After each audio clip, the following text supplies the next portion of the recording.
I'm Ellen Brown, President of the Rotary Club of Harrisburg. We're part of an international community and humanitarian service organization comprised of 1.4 million members in over 44,000 clubs in more than 200 countries.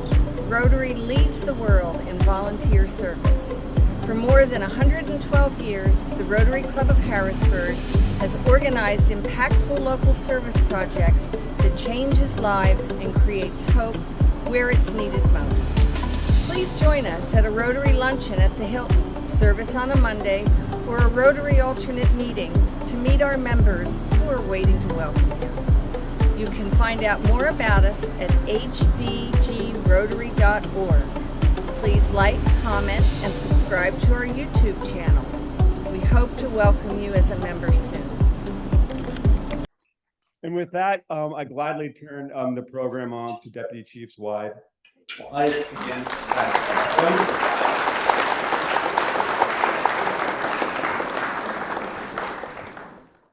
thank you for the invitation. Thank you for the meal. That was phenomenal food. It rivals the fire station. It's better than the fire station. So we were asked to provide a topic for our speaking today, and we, in keeping with our bios, we wanted to keep it short and sweet. So this is basically your fire department. So a quick survey real quick. How many of you actually live in the city? Okay. How many live just outside the city? 10, 15 minutes. All right. So the reality is in today's fire service is that we here in the city are one of the very few that are, for the most part, all career firefighters. So we basically respond, we will respond to any of your houses if there's a fire or your neighbor's house. We respond throughout the entire capital region, and we'll give a brief biography of our department here in the city. As it stands now, I believe we have 94 career firefighters, including those of us in management. We have 3 popper trucks, 2 ladder trucks. We have a fleet of boats for the Susquehanna River, and we have a technical rescue box truck. We call it Rescue One. It basically allows us to handle any type of outside of the ordinary technical rescue incident that happens, not just here in the capital region, but actually throughout a 9-county region and across the state. Our staffing day to day is at a minimum 15 firefighters and 1 command officer at any given time. The reality is, if it's not the summertime when everybody's on vacation, we're probably up around 22 on staff all the time. We respond to, last year we responded to just under 3,300 calls. So it's about 9 calls a day. That's the average. Some days it's 0 or 1. Other days we, especially when a storm blows through, we respond to about 30 in and out.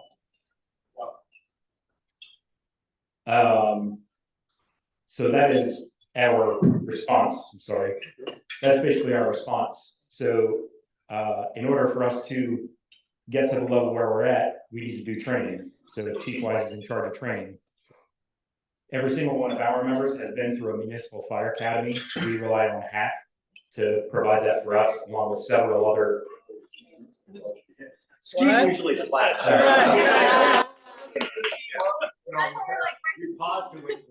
It's his first day of school, so he I understand.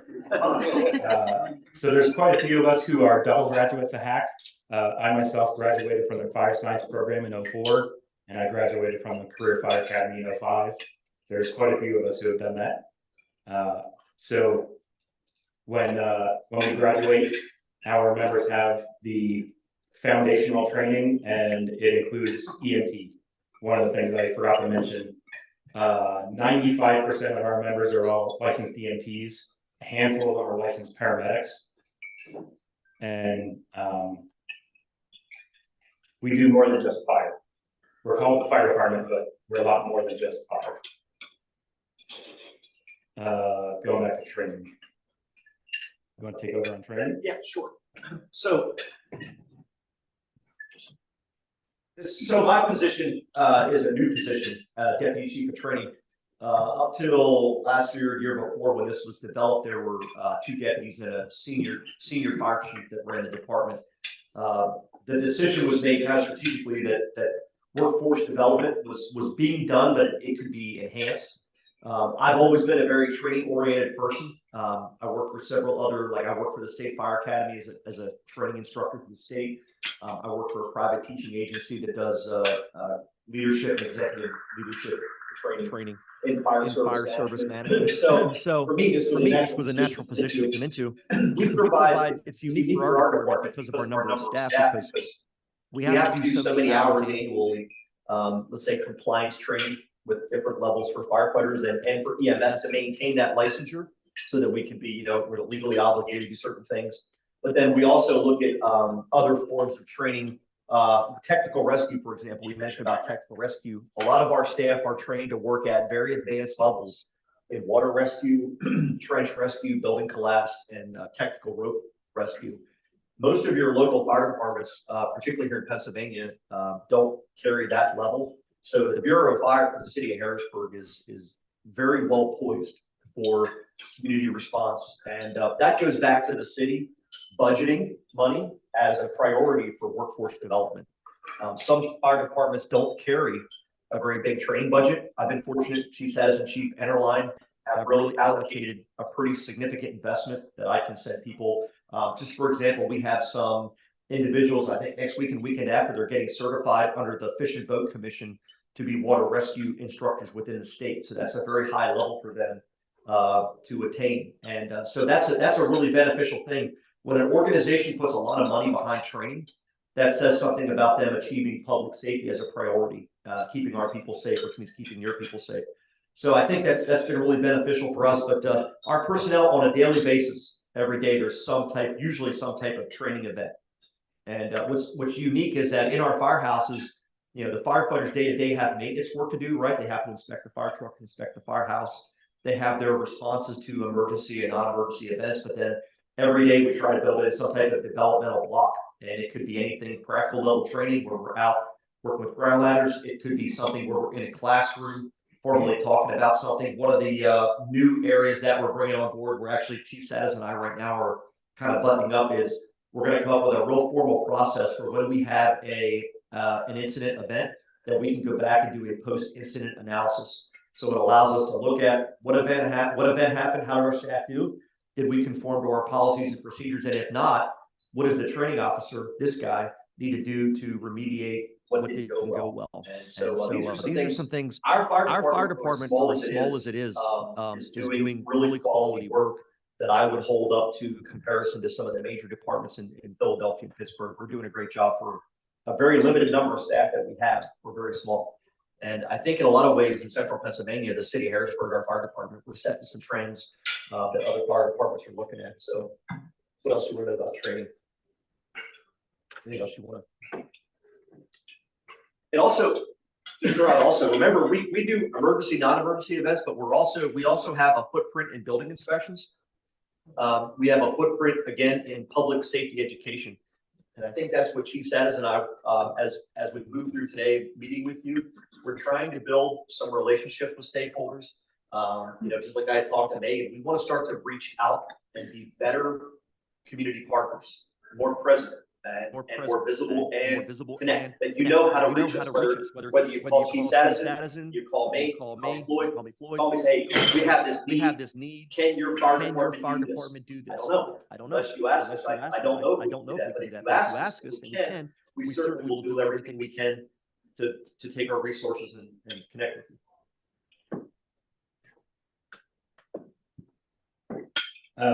Thank you. I'm a long-winded, I apologize. So one of the other facets of our department is emergency management, and that's a requirement from the state, but it is part of our job descriptions that those of us in management, we're also the emergency managers for the city. It's not always the case in surrounding municipalities. The emergency manager might be general municipal employee or something like that. So we do monthly and quarterly and annual training on emergency management and disaster preparedness and mitigation and stuff like that. So that's one more service that's provided from the fire department here. I think one of the biggest services going back to education and fire safety that we provide here in the city is for city residents. If you own your home or are paying a mortgage on it and you live there, we'll come and install smoke detectors for free in your house. All you gotta do is call our non-emergency number. So we place a very high priority on that, and we have noticed that when there have been a couple small fires that we have noticed our smoke detectors that we installed were the ones that alerted the occupants. So we have seen the dividends that it has paid.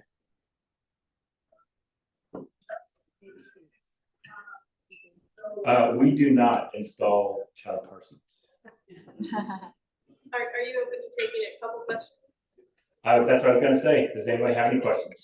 Yeah, so there were a few residents in the city of Harrisburg in this room, but most of us work in the city of Harrisburg. So can you talk about your services to businesses, and especially I'm interested to hear about your relationship with the schools in the city of Harrisburg and how you respond to incidents, emergencies, whether it's fire or not in our local schools. We currently do not have a presence in the schools. However, Chief Wise has recently met with the superintendent, and we are starting to make some inroads in there. One of our long-term goals is to create a pathway for students to learn about the fire service and then go through some training and education and have that be one of the pathways for them to find a career after graduation. And then in terms of responding to the schools, they're in your purview, right? If there were a fire incident. Yes. Just for visibility on that, working with Chief Enterline, talking to Mr. Steve from the college president, there was a strong push for that vocational development, both from like law enforcement, fire department, and EMS. That is now going to gain some momentum again. It kind of fell off the grid. I think COVID put a hitch in that giddy up. I met with the superintendent, and I would really like to entertain that. Being a chief of development or training chief, it's hard. I obviously can't probably manage the fire department training as well as the vocational program, but I think with a partnership with HAC, we have ability to get into those schools and really not only educate, but the other thing is mentorship. That's what we need is mentorship. Not only just steering the youth into our businesses, but making a relationship with them, and I think that's really doable. So we are looking at that again. Chief Satis and I are probably going to work on that, kind of co-lead that with the superintendent. We have to get a working group together. There was another member, young lady there that was the CEO for the school district that met, and she seemed really, she was going to be part of that charge. So, but what other questions do you have about our fire department? Sorry, Blake, real quick. You mentioned commuters coming into the city and working in the city. So a couple of years ago, we revised our mission statement, and the first sentence of the mission statement is, "We exist to serve the residents and visitors of the city of Harrisburg," because that is, it's not just the people who pay us. You guys pay us too, apparently. Sorry, Blake. No, you're fine, Chief. Thank you for your service. Thank you for what you do. Obviously, I'm a little bit biased and proud supporter of what you guys have continued to do. So when it comes to the school district, of course, I'll offer up our services at WITF. We have very strong relationships in every school district in our coverage area, and then extremely strong relationships in the Harrisburg School District, just from working with Commissioner Carter and doing the same thing as Chief Enterline. I want to do that. So happy to help there on that side. But then on the other side, Una's question. I called Chief Souter and also Interline a couple of times for some friends who are in the private sector for AED and CPR training. And you guys have come out to help them, even when I wasn't at the police. So is there something you can talk about a little bit with that? Perhaps that could be of the service to, the community groups and even some of the banks in here that have been beneficial from that as well? Yeah, so one of the things I did early on when I took over deputy chief training, I developed a working relationship with UPMC, obviously EMS providers, and so we've been working more closely with them than we've done in quite a while. And what we're doing is, when it comes to things like the CPR training, use of an AED, and another really important, I'll say, life skill that we've been really trying to publicize is stop the bleed training. Stop the bleed, if you've heard of that. We're trying to push it out as a partnership between us and UPMC with their training division. They have a training chief, training person, just like myself, my cohort, to push it out and share that as an available option. So for those of you that work in the public sector or nonprofit, you reach out to us. We can connect you with training partners and maybe schedule that training for your staff. That seems to be a relevant solution to that we get the message out on those things. Again, the public education piece is something that we really have to focus on as a fire bureau, and I think these types of meetings are our step towards making that, solving it.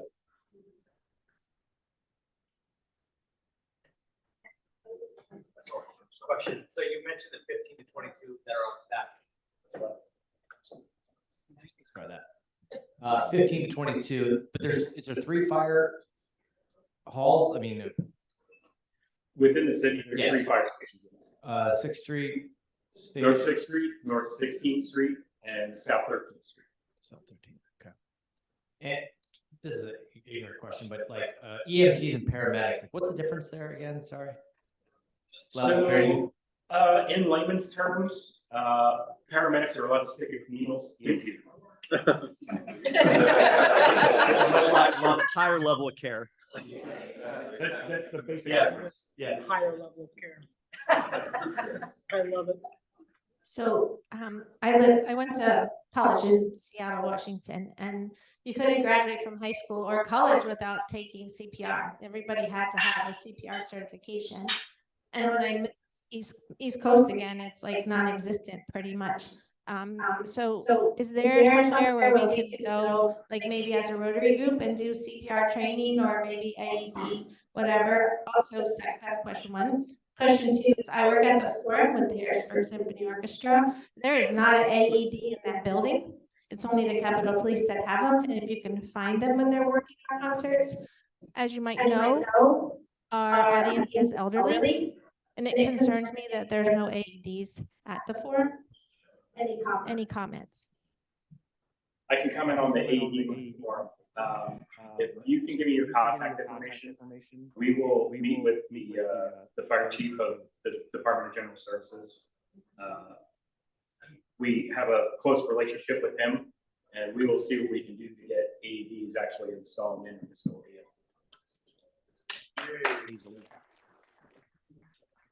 As for the education part again, if as the Rotary Club, if you would like to do the CPR stop the bleed level training, we can absolutely organize that. We can make that one of your, how did you meet? I forget, every Monday, or how'd you? We can have that as an organized event. I think that's. You make it like this every week. We'll come every week. Yeah, I mean, whatever you need for that chicken, whatever you need. Yeah. We'll tell the mayor you want to join.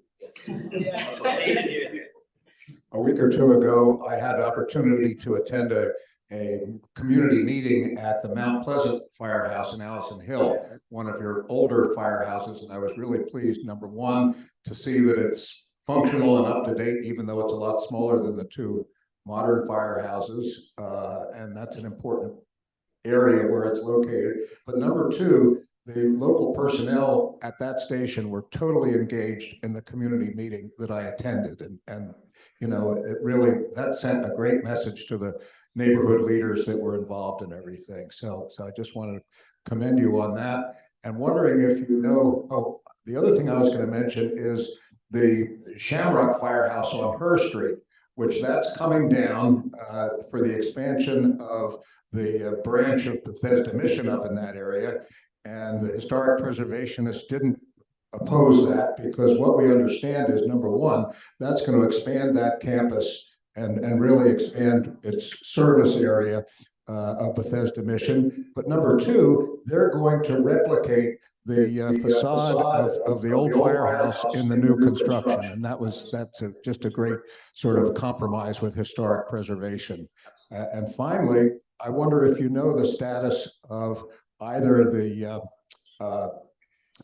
Riverside Firehouse in Uptown Harrisburg or the Paxton Firehouse on South 2nd Street, which I know are sort of on the market, but not entirely. It was my understanding the Riverside Uptown is owned by the Redevelopment Authority, Harrisburg Redevelopment Authority, and I believe it's going to be on the market if it's not already for sale. I believe one of our members was trying to buy it. That's what I understood. To do the same thing that the Allison is happening on South 14th Street. The Paxton, there was a title issue or something going back 100 years before any of us were born, that they're waiting on that to, I think, go through the statute of limitations, that time frame before it can actually sell.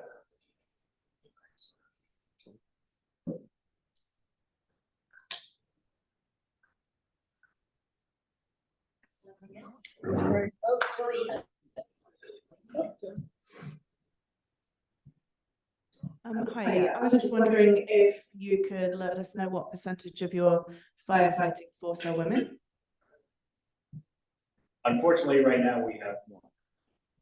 We had four. We had four, which when you look at percentages, actually really high.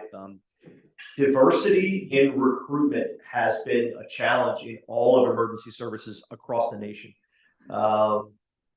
So the trends that we see in the city are no different than are in many other urban areas throughout the United States. Our diversity percentage due to retirements, we had I'll say mass retirement from 2010 to 12.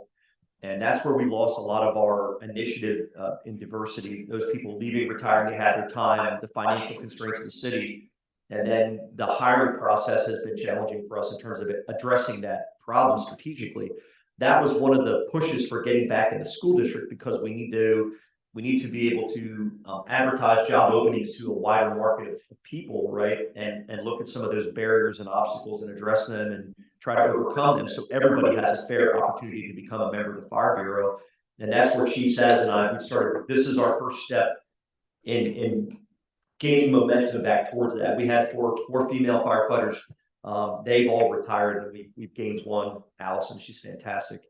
But we are aware of that, and we're trying to work on that issue. All